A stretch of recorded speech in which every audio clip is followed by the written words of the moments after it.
Synopsis of the Books of the Bible. Judges. By J.N. Darby.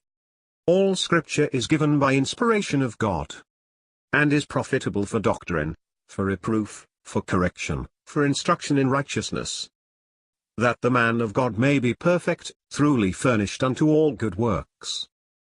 2 Timothy 3 verses 16 and 17. Synopsis of the Books of the Bible. By John Nelson Darby. Judges, chapter 7. Jehovah alone must be glorified. Gideon's followers are too many. 32,000 men followed Gideon.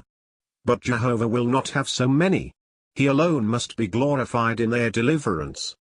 Their faith was indeed so weak, even while the Spirit of God was at work, that, when in the presence of the enemy, 22,000 men were content to return at Gideon's invitation.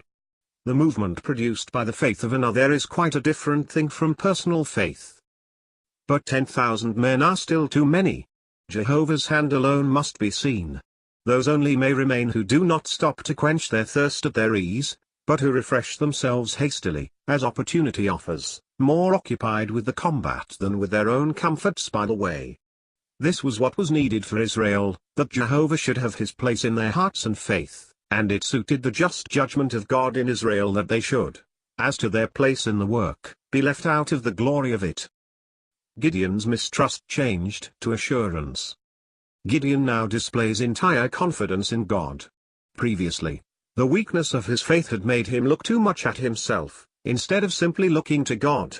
His deep sense of Israel's condition prevented his hesitating for a moment because the people were not with him. What could be done with these people? In the mistrust which arose from a disposition to look too much to himself, what he needed was the certainty that Jehovah was with him. But, having now the assurance that Jehovah will deliver Israel by his means, he trusts entirely to him.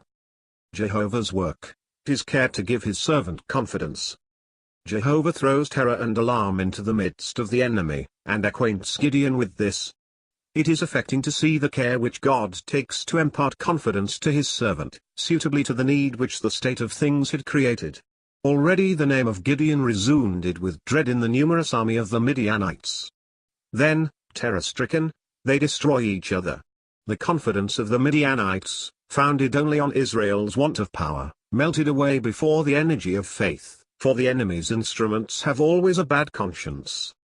It is Jehovah who does everything. The trumpets and the lamps alone announce his presence and that of his servant Gideon. The multitude of Israel pursues the enemy, profiting by the work of faith, although without faith themselves, the usual result of such a movement